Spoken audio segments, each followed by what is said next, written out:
Welcome to the Seriously Social podcast with your host, Simone Douglas. This week, Simone chats with Karen Dale from Mates in Construction.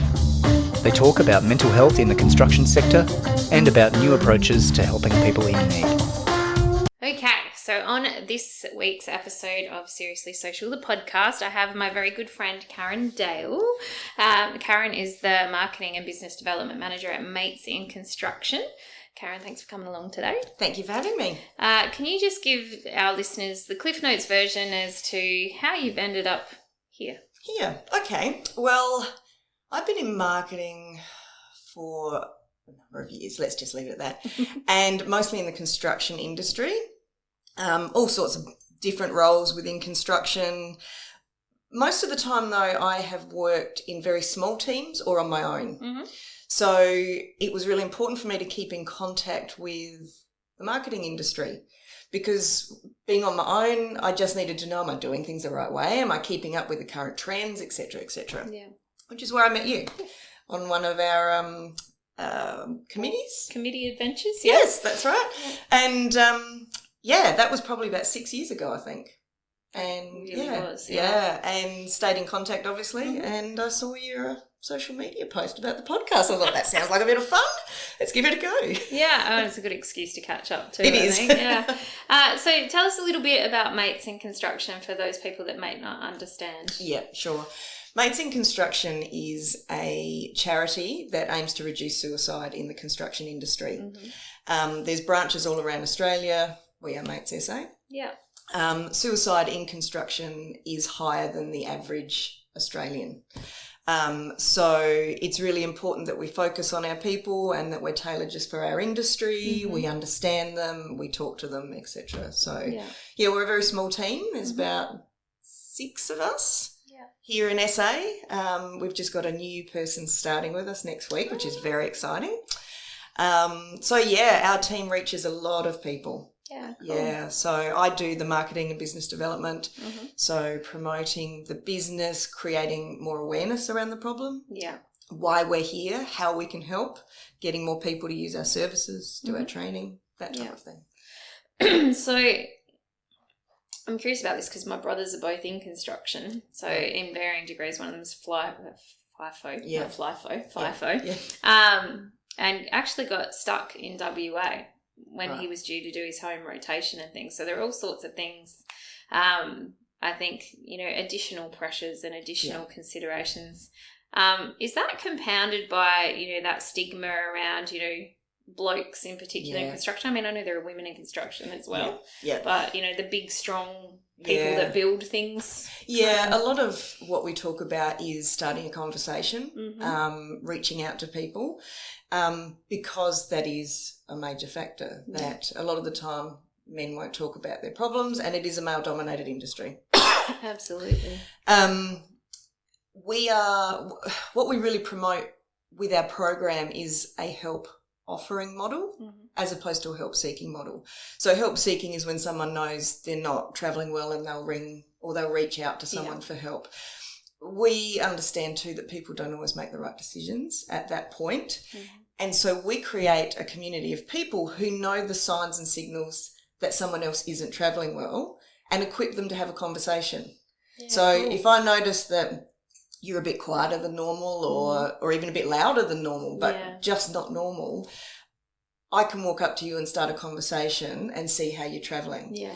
And it's a very effective way because it's all about early intervention. Yeah. So that's what we're doing within our industry. And the guys really, and I say the guys, but it's guys and girls. The girls in the construction industry are often the go-to. Mm-hmm. Yeah, they're like the mother hen in the group, and because they show empathy and compassion regularly, they are the ones the guys talk to. But now the guys are talking to each other. Yeah. So So I think it really is true too. Like when you have gender diversity in the workplace, sometimes that stereotype of the mother hen is quite common. I think, particularly in construction. Yeah, I think so. And I don't want to be too stereotypical, but yes, I speak to a lot of women who do our training program who say, I'm here because I have a responsibility to learn how to manage these conversations. Yeah. because more times than not, someone on site will corner me or, happen to meet me in the corner of the lunchroom and want to talk to me about what's going on in their world. So they come to us and do our training so they actually know what to say and what to do in that time. So if there's someone listening to this that maybe has a team of people in construction and they want to create that kind of supportive workplace environment where people are trained in early intervention in terms of conversations, and do you guys do mental health first aid and things like that as well, or is it your own kind of... Yeah, we have 3 levels of training that we do. The first one is general awareness training, and we actually aim to train 100% of the workforce in this. It's about 40 minutes. Yeah. And it's the type of thing people don't know until they're told, and they go, oh, that's so obvious, and that's great. From that point, we ask for volunteers to do the next level. Yeah.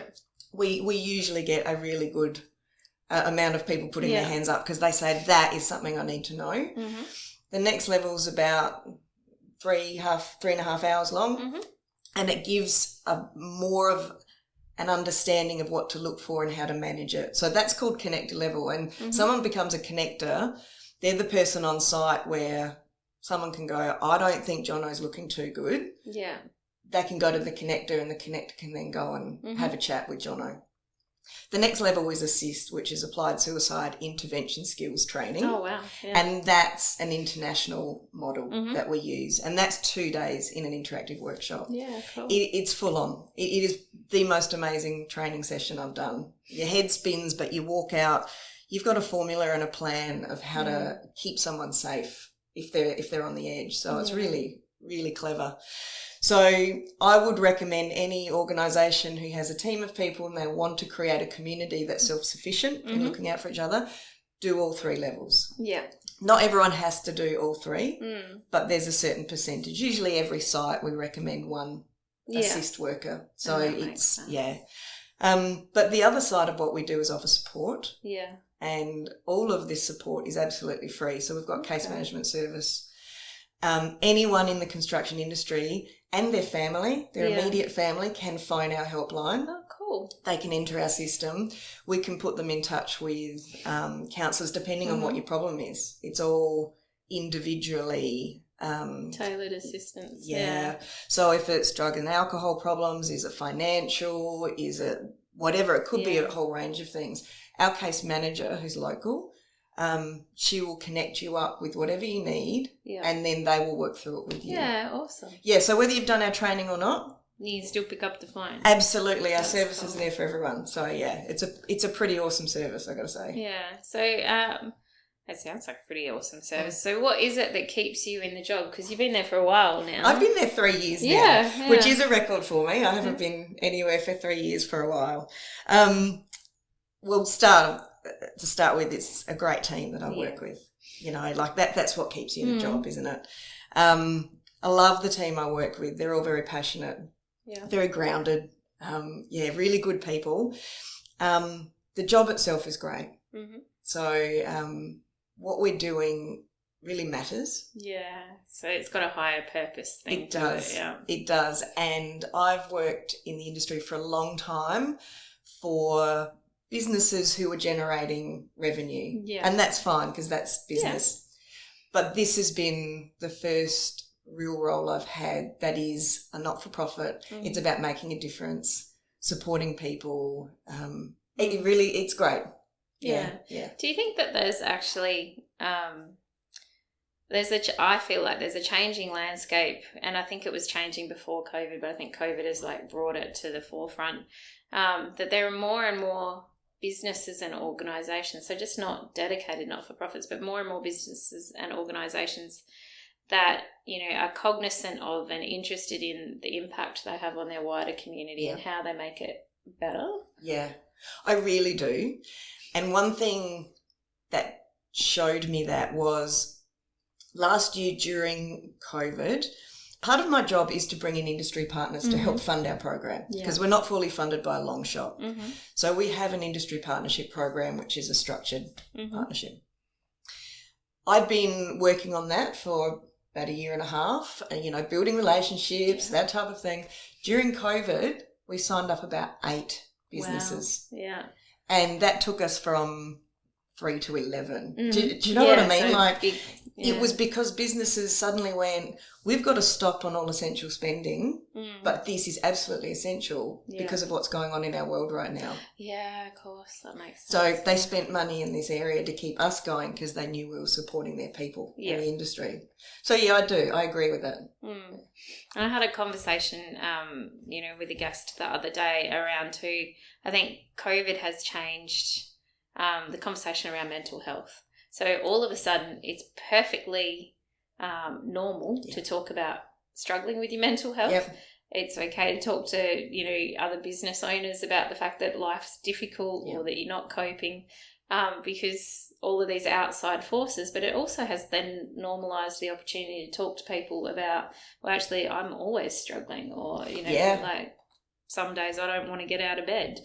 Yeah, exactly right. And it's easier then for people to confide in someone, to have that conversation. And often you just need to have a conversation. Not everyone who rings our helpline, they don't need long-term care. Yeah. Sometimes they just need a quick conversation. So, never underestimate the power of a quick conversation with someone about how they're going. Yeah.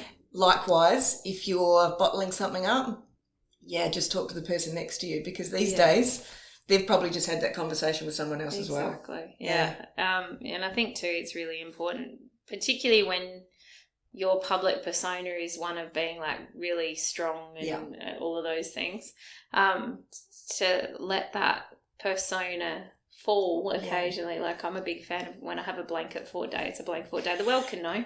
Today I'm drinking whiskey and sitting on the couch and the world can go to hell and everyone's like, oh, you're human, thank Christ. So, because there's a danger that you inadvertently set up this self-fulfilling prophecy that, people should be able to, and should's such an awful word because it's a guilt induction. So. That kind of persona that you're always on top of things, it reinforces to others that they're not as good as that. So being real and honest about the fact that, I'm like that a lot of the time, but then the other part of the time I need to, wrap myself in a blanket. It shows other people that that's totally normal. Yeah. And then people go, oh, no, I am actually doing okay. Yeah, exactly. Yeah. Well, and I think too, I have a really high stress tolerance. Absolutely, I do. And I love a busy pace. In fact, I'd get bored otherwise. But you need to... when I keep that pace, I also then hit the brick wall and have to have the blanket fort. So so what advice would you give to someone that's maybe listening that is thinking that they're sucking at everything? Because I think that's a common, it's a really common statement I hear, particularly from women in business. It's just like, I'm not doing anything well. Yeah. Well, it's funny when I was standing outside the room about to come in and we're having the conversation, and I said, it's times like this I think, I don't know anything. I haven't got anything to offer. I'm just winging it. I'm an imposter. And it is such a normal feeling, isn't it? Yeah, absolutely. And this is, again, why I keep in touch with the marketing community, because it reminds me that, no, sometimes the PowerPoint doesn't work, and sometimes you forget your cord and you've got no you've got no power. All of those things are incredibly normal. So I think it's best just to stay really grounded. Yeah, absolutely. Have a good laugh at yourself. And, confide in people, have a chat, and you'll find out that, the person you're talking to accidentally went to a meeting in their slippers that day or something, and I have done that before. But it makes you feel like, no, we're all struggling. Yeah, we are all human, and being human means we struggle. Yeah, the struggle is very real, and it doesn't matter what your struggle is. It could be really big to someone else or really small to someone else, but it's very real. I think that's a really good spot to end on. Karen, thanks so much for joining me today. Thanks for having me. Yeah, my pleasure. Hope you enjoyed this episode of Seriously Social. Check our website for the latest news, show notes, and for details about Simone's latest book, Confident Networker. You'll find us at social media, aok.com.au/podcast.